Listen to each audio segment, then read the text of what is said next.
홀리원의 찬양 중 이제 평화의 가사를 소개하며 말씀을 들어가 보려 합니다. 세상은 나에게 더 가지라 하나 채울수록 내 마음 더 가난해지고 눈에 보이지 않는 주님의 약속은 배우고 담을 때 내 영혼 만족하네. 세상의 자랑은 글로 남는데도 물로 쓴 것 같아 마른 듯 사라져 주께서 주시는 사랑과 은혜는 시간 지날수록 더욱 선명해지네. 홀리원의 찬양 중 찬양 속 가사는 현대 그리스도인들이 겪는 갈등과 하나님의 은혜 사이에 깊은 고백을 담고 있습니다. 눈에 보이는 것은 더 많아졌는데 마음은 오히려 텅 빈 듯하고 더 가난해지고 세상의 자랑은 순간적으로 번쩍이지만 물로 쓴 글처럼 금세 말라버리는 우리의 내면을 정직하게 드러내고 있습니다. 그래서 우리는 알고 있습니다. 하나님이 살아계시다는 것도, 우리가 하나님을 사랑한다고 고백했던 그 순간이 거짓이 아니라 마음 가득한 진실이었고, 그래서 하나님만 생각하고 기도할 때에 하나님 아버지 그 한마디를 내뱉으면 눈물이 절절 흐르고 그 진실되고 뜨거웠던 고백이 지금 우리 안에 지금도 여전히 남아있다는 것을 알고 있습니다. 그런데도 어느 순간 우리도 모르게 세상의 것을 우리 가운데 채우는 모습을 발견하고 채우면 채울수록 성도의 마음은 더욱더 가난해지는 것을 경험하게 됩니다. 어쩌면 이러한 것들이 여전히 우리 안에 자리하고 있는 죄인의 모습이 아닐지 모르겠다는 생각이 듭니다. 이러한 죄의 본성이 우리 안에 자리 잡고 있기에 성화를 이루어 가야 한다는 사실을 알고 있음에도 불구하고 하나님의 그 뜨거운 사랑을 체험하고 경험했음에도 불구하고 우리의 시선은, 나의 시선은 세상의 기준을 바라보게 되고 상대적인 기준을 바라보게 되고 비교하고 또 스스로를 압박하며 살아갈 때 어쩌면 우리는 그 가운데서 마음속 깊은 수치심을 느끼게 되는 것이 아닌가라는 생각이 들게 됩니다. 내가 이러려고 예수 그리스도를 믿는 것이 아닌데, 이러한 더러운 모습을 하나님께 보여주고 싶지 않은데 나는 아직도 여전히 이러한 모습 속에서 벗어날 수 없는 것인가? 이러한 마음이 들 때 하나님께 더 나아가지 못하고 하나님과의 관계는 점점 더 멀어지고 마치 아담과 하와가 범죄한 이후에 자신을 숨긴 것처럼 숨게 되고 감추게 되는 우리의 모습을 발견하게 됩니다. 이러한 수치심 속에 자기 자신을 숨기고 살아가는 모습은 비단 성인 어른들만의 문제는 아닙니다. 우리 청소년들에게도 나타나고 있습니다. 작년에 저는 최근에 충격적인 기사를 읽게 되었습니다. 세브란스 병원에서 조현병 환자들을 위한 그 폐쇄병동이 중증 우울증으로 인한 그 10대, 20대 친구들로 가득 차고 있다라는 기사를 보게 되었습니다. 그리고 실제로 우리가 지금 거주하고 있는, 예배드리고 있는 이 처소의 송도 주변의 정신과 진료를 보려면 한 달 이상의 예약을 기다려야 하는 게 지금 우리가 마주하고 있는 현실입니다. 여기서 중증 우울증이 의미하는 것은 다른 것이 아닙니다. 자살과 자해의 위험이 있는 친구들을 의미하게 되는데 10대, 20대 친구들에게 있어서, 이러한 청소년들에게 있어서 도대체 어떤 것들이 그들의 마음을 무너뜨리고 있는 것입니까? 우리 현재 주일학교 친구들이 아무렇지 않게 이제 예배를 다니고 교회에서 웃으며 다니고 있는 것 같지만 속으로는 어쩌면 어른들 내면 못지않게 요동치는 것과 비슷하게 흔들리고 있다는 것입니다. 인스타그램, 페이스북, 틱톡, 유튜브 쇼츠, 다양한 것들을 통하여서 절대적인 가치가 아닌 상대적인 가치들을 바라보며 끊임없이 비교하고 있습니다. 그 비교하는 것이 다른 것이 아닙니다. 공부, 외모, 대학, 미래 등 비교하면 비교할수록 나는 부족하다, 나는 창피하다, 이러한 수치심들이 하나씩 차곡차곡 쌓이게 되어서 가족과 교회와 세상을 향해 마음 문을 닫게 되는 것이 지금 우리 다음 세대 친구들이 맞이하고 있는 문제인 것 같습니다. 이러한 시대적인 문제 가운데 해결할 수 없을 것만 같은 이 문제를 아담과 하와가 범죄하였음에도 불구하고 나뭇잎으로 자신의 몸을 가리우고 숨어들었을 때도 손을 내밀어 주신 그분이 오늘 본문 가운데 사마리아 여인 가운데 손을 내밀어 주시고 가늠한 여인에게도 손을 내밀어 주신 그분이 아무도 찾아올 수 없도록 나만의 판도라 상자를 만들어 놓고 간직해 놓고 나만 알고 있는 그 판도라 상자를 여전히 살아계시고 역사하고 계셔서 그 판도라의 상자를 하나씩 하나씩 열고 깊은 수치심의 속으로 찾아오십니다. 오늘 우리가 함께 이 사마리아 여인을 통해 우리가 해결되지 않는 이 부분을 어떻게 해야 할지 오늘 함께 이 본문을 통해 깊이 있게 살펴보고자 합니다. 오늘 우리가 읽은 본문 말씀에서 사마리아 여인이 나오게 됩니다. 그런데 오늘 우리가 읽은 사마리아 여인의 본문을 이해하기 전에 우리는 이 요한이 사마리아 여인을 더욱더 극대화하기 위해 의도를 가지고 3장에 장치한 그 설정을 이해하고 우리가 넘어가야 합니다. 제가 그 3장 1절을 읽겠습니다. 그런데 바리새인 중에 니고데모라 하는 사람이 있으니 유대인의 지도자라. 요한은 사마리아 여인을 저술하기 이전에 전략적으로 니고데모의 이야기를 저술하면서 오늘 우리에게 이야기를 하고 있습니다. 여러분, 니고데모 어떤 사람인지 다들 알고 계십니다. 사회적으로 너무나도 대단한 사람이었습니다. 니고데모는 이렇게 3장에서만 나타난 것이 아니라 7장과 19장에 반복적으로 나타나고 있습니다. 7장 51절에는 이런 이야기가 나옵니다. 바리새인들이 예수님에게 대하여 해를 주려고 하는 그런 모임 속에서 니고데모의 외침이 있었습니다. 그리고 니고데모는 그들에게 이렇게 이야기합니다. 왜 율법대로 하지 않고 사람을 그렇게 옳지 못한 방법대로 합니까? 라고 이야기합니다. 바리새인들 중에서 이렇게 목소리를 낼 수 있다라는 것은 어느 정도 위치에 있다라는 것을 의미하는 것이고, 더 나아가 니고데모는 많은 경제력을 가지고 있었는데 예수님이 십자가에 달려 돌아가셨을 때 예수님의 그 장례를 위하여 향유 100근을 내어놓은 것을 보아 우리는 이 니고데모가 많은 경제력을 가지고 있는 사람이라는 것을 유추할 수 있습니다. 이런 정보를 가지고 보았을 때 니고데모는 어쩌면 정말 완벽 그 자체였던 사람이었습니다.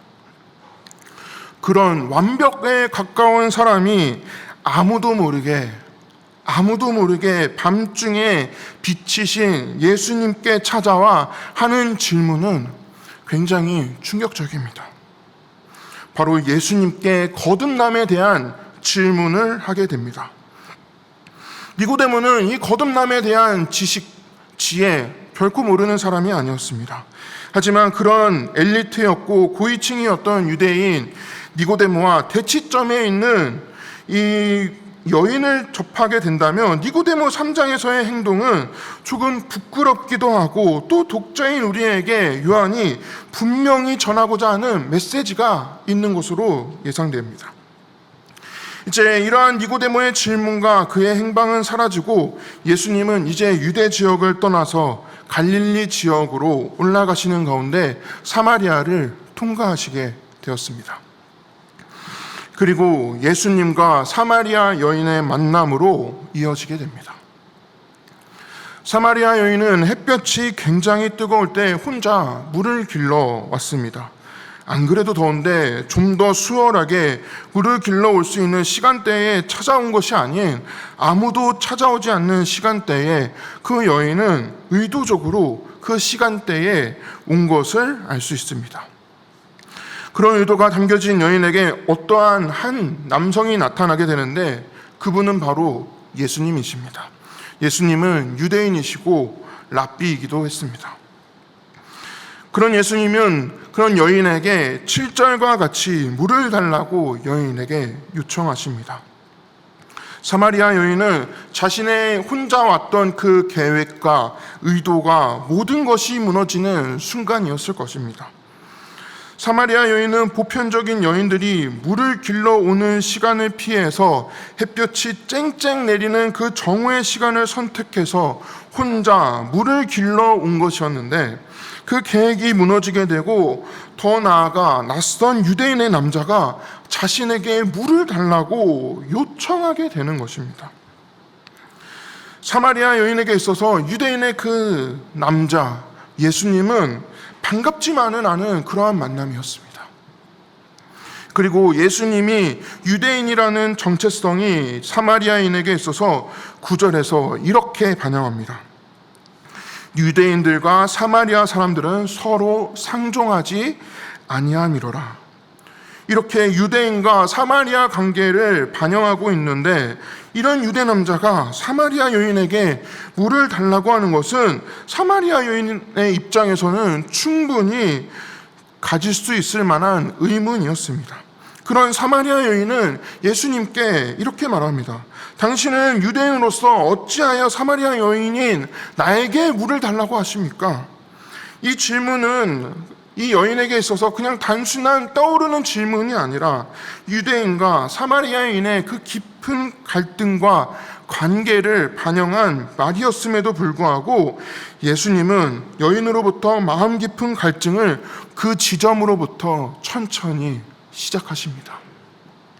그래서 10절에서 예수님은 이 여인의 이해 수준에 맞추어 구원을 하나님의 선물이라는 표현에 설명해 주시는데, 이것은 여인의 갈급한 심령이 실제로 채워질 수 있다는 희망을 전하시는 겁니다.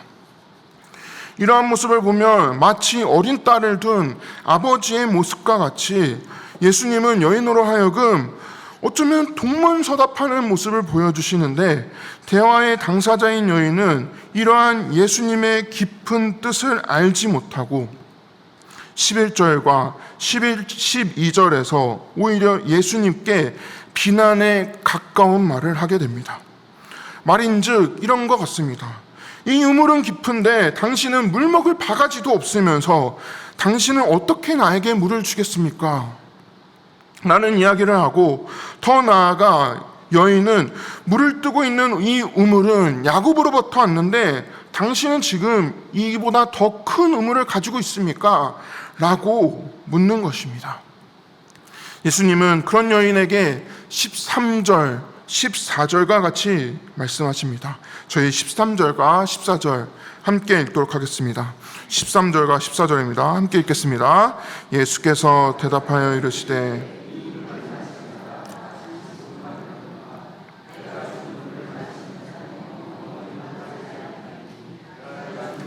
그 속에서 영생하도록 솟아나는 샘물이 되리라. 아멘.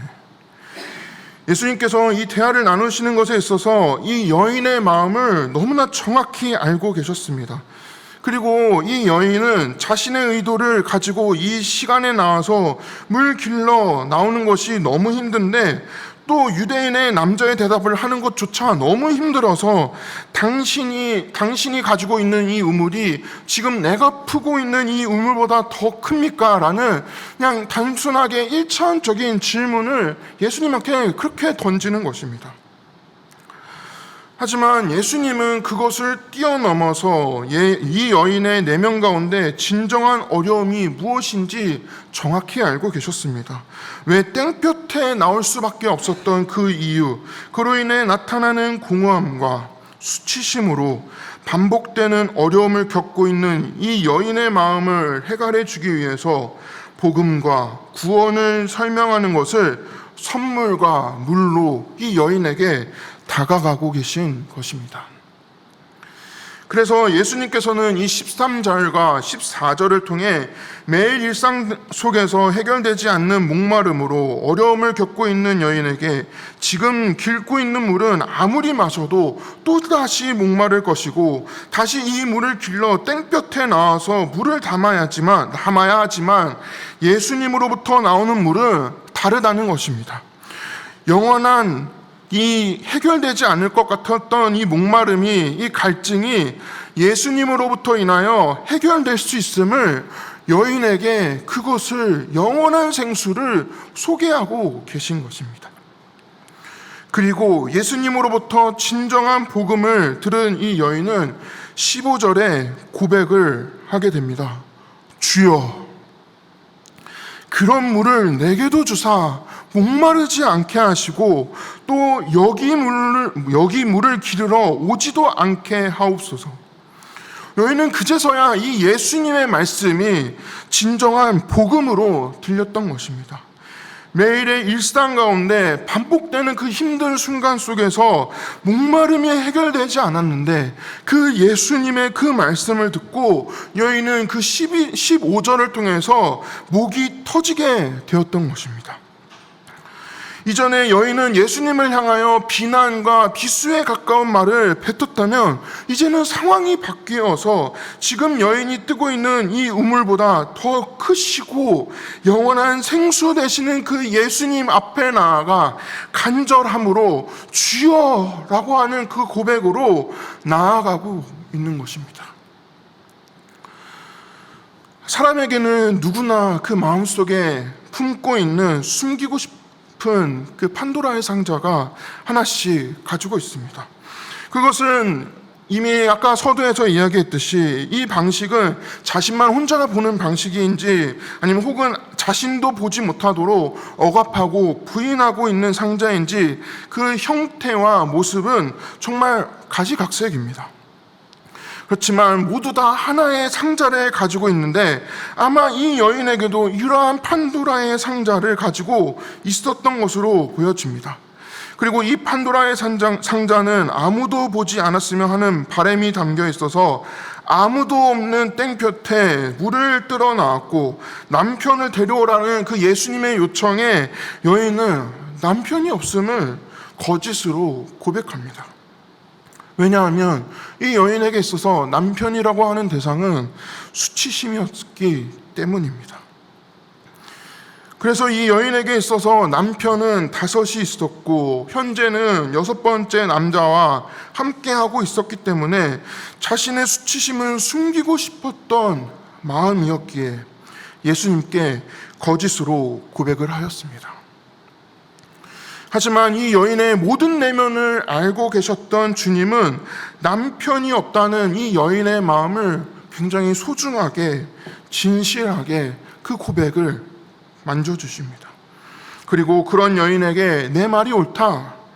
남편 5이 있었고 지금 남편도 진정한 남편이 아니라고 여인의 대답을 진실되게 응해주시고 마음이 아팠던 그 판도라의 상자를 함께 품어주고 계십니다. 어쩌면 이 여인은 남편이라는 그 존재, 그렇게 숨기고 싶었던 판도라의 상자였고 그 판도라의 상자로 인하여 목마름을 어떻게 해결해야 할지 몰랐습니다. 그러던 어느 날 유대인이라고 하는 그 처음 보는 남자에게 그 자신의 수치심과 그 부끄러움에 대한 목마름이 해결되어지는 것을 경험하면서 이 여인은 자신의 눈앞에 있는 사람이 예수님이라는 사실을 본능적으로 알게 되고 주여라고 고백하는 것입니다. 그리고 그런 예수님 앞에 주여라는 고백을 함께 20절의 말씀을 통해 자신의 예배에 대해 고백을 하기 시작합니다. 저희 한번 20절 말씀 읽어보도록 하겠습니다. 함께 읽겠습니다. 우리 조상들은 이 산에서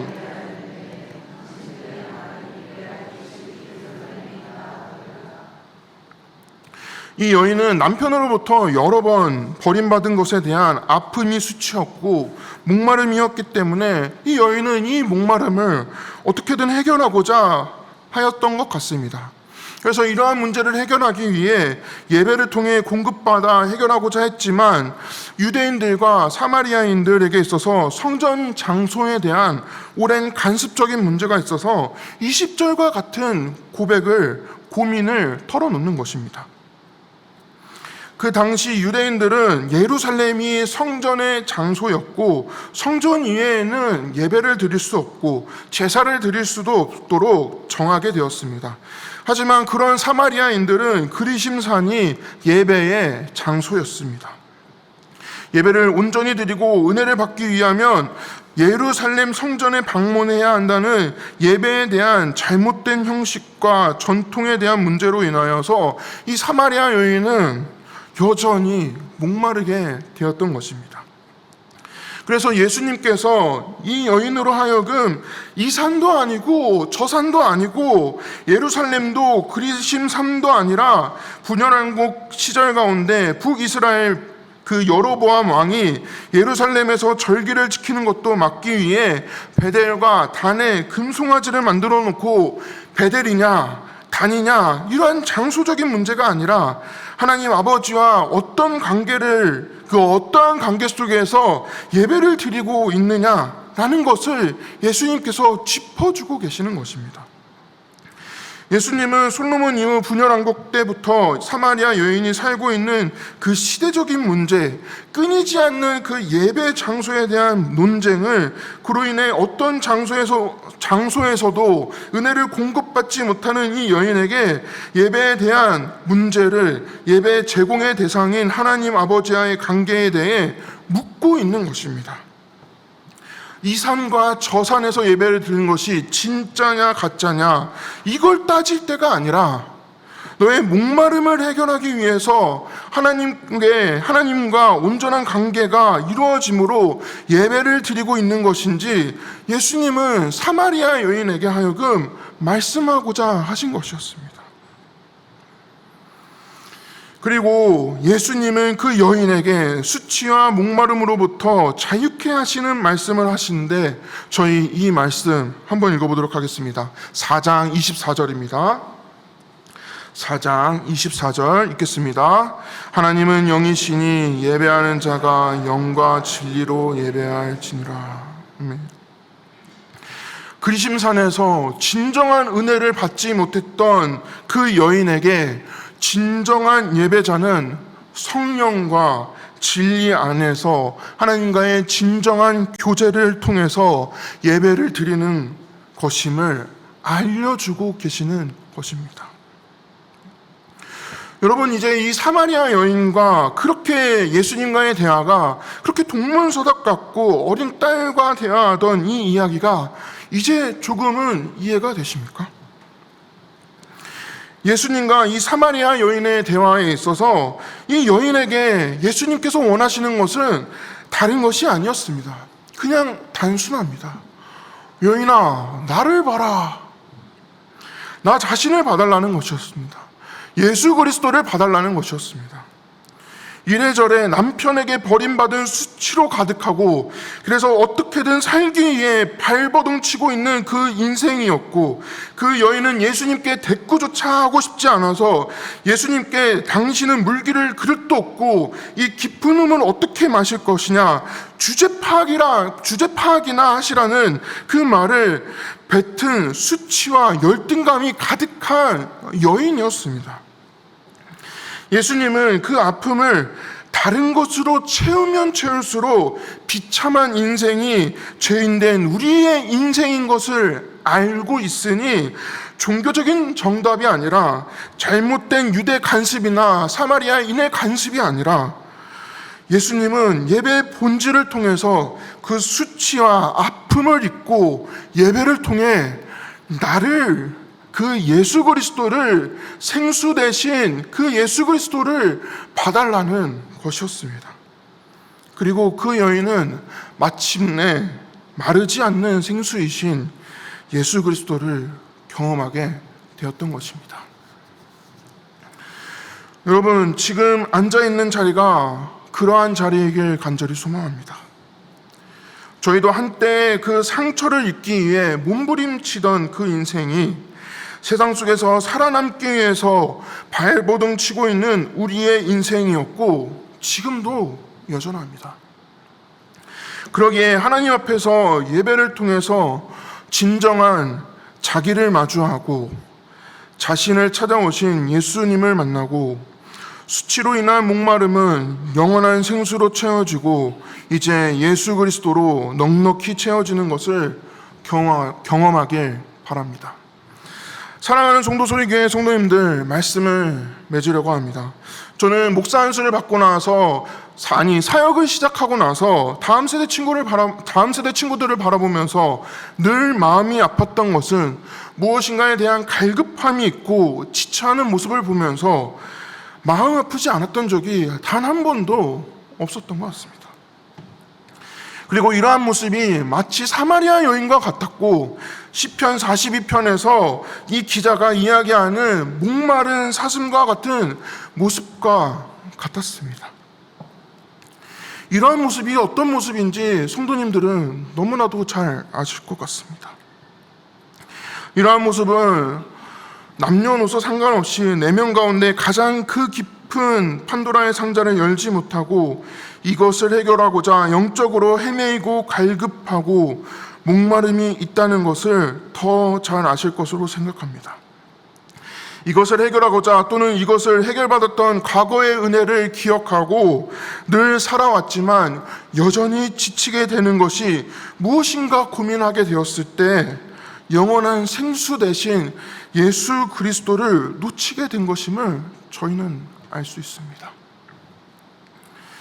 죄인된 인생은 무엇인가 수치심과 인정받고 싶은 마음 또는 위로받고 싶은 마음, 다양한 종류의 그러한 목마름이 있을 것으로 압니다. 그리고 그러한 목마름을 누구나 다 경험합니다. 맥스 루케이도 목사님은 그 책 중 목마름이라고 하는 책에서 사람에게는 영적인 목마름이 있다고 말합니다. 인생을 사막여행하는 것으로 비유한 이 목사님은 가끔 만나는 오아시스가 잊지 못할 즐거움은 될 수 있으나 궁극적인 갈증을 해소할 수 없다고 이야기합니다. 성도님들에게 있어서 현재 삶에 가끔 만나는 오아시스가 어떤 것인지 어떤 종류인지 모르겠습니다. 인생 전체에 있어서 이 갈증을 잠시나마 해결하고자 해결할 수 없어서 어떤 혹자들은 좋은 분위기 카페 같은 데 가서 분위기 좋은 카페에 가서 좋은 디저트를 먹고 또는 레스토랑에서 맛있는 음식을 먹거나 또는 여행을 가서 나홀로 여행을 가서 그 시간을 혼자만의 시간을 보내시는 분들도 이렇게 긍정적으로 해결하시는 분들도 있을 것 같지만 이러한 갈증이 해결되지 않아서 극단적인 선택을 하시는 분들도 있습니다. 하지만 바라기는 오늘 저희 역시 사마리아 여인과 같이 여러 수치심으로 인하여 사람을 피해서 물을 기르러 온 가운데 영원한 생수 대신 예수님의 초대 앞에 놓여져 있음을 기억하시길 바랍니다. 그리고 온갖 더러움과 수치심으로 인해 매일의 갈증 속에서 그것들을 내려놓고 오늘의 예배와 앞으로의 여정 속에서 늘 예수 그리스도를 바라봄으로 진정한 만족과 회복을 누리는 송도소리교회 성도님들 되시길 간절히 바랍니다. 우리 함께 말씀 기억하시면서 찬양하도록 하겠습니다. 말씀 생각하시면서 마음이 상한 자를 찬양합니다. 마음이 상한 자를 고치시는 하늘의 아버지,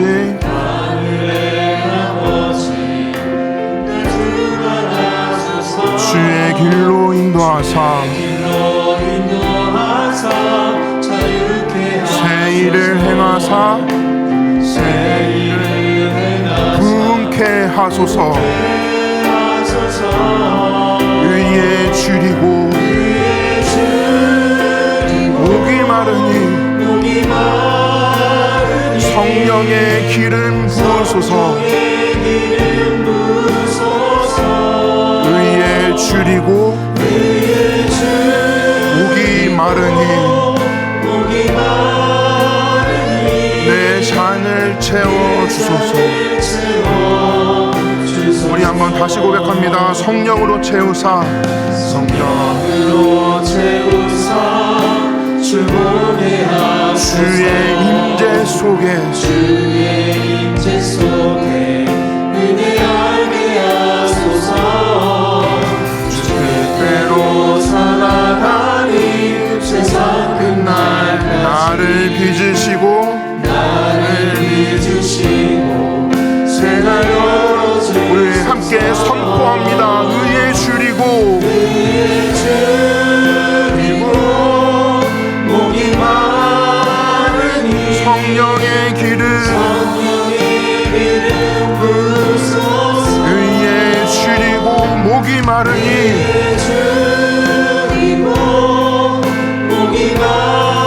내 잔을 채워주소서. 다시 한번 선포합니다. 의에 줄이고 목이 마르니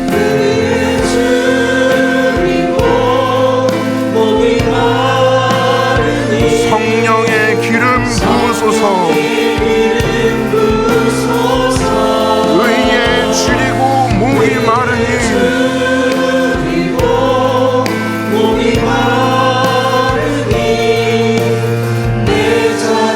우리 함께 선포하시면서 나아갑니다. 예배합니다.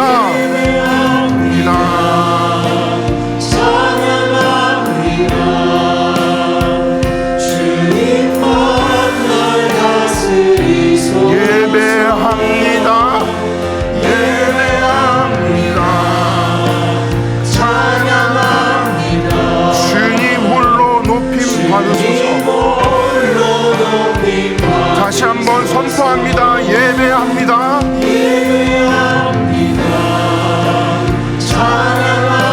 주님만 날 다스리소서. 예배합니다.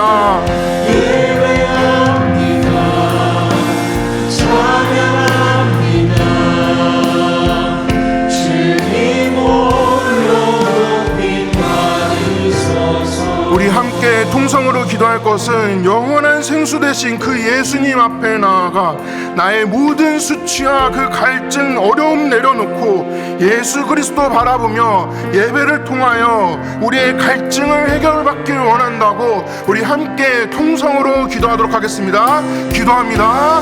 하나님,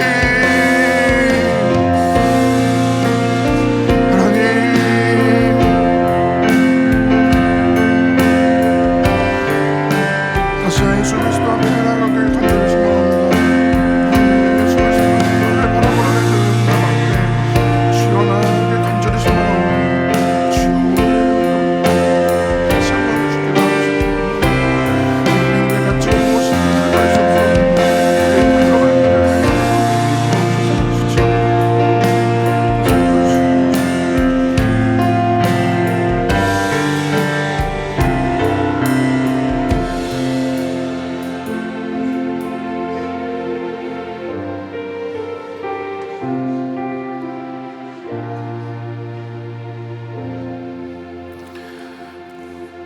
하나님, 우리의 수치와 목마름을 해결받고자 한참을 헤매었음을 고백합니다. 하지만 하나님, 저희가 다른 것으로 이것을 해결하는 것이 아니라 오늘의 이 예배와 은혜를 통해 영원한 생수 되신 예수 그리스도를 경험하고자 하오니 우리가 눈을 들어 주를 바라보게 하여 주시옵소서. 지금은 우리 주 예수 그리스도의 은혜와 하나님의 사랑과 성령님의 인도하심이 예수 그리스도의 복음에 초대되어 목마름을 해결받길 소망하는 송도소리교회 성도님들 가운데 지금으로부터 영원토록 함께 있을지어다. 아멘.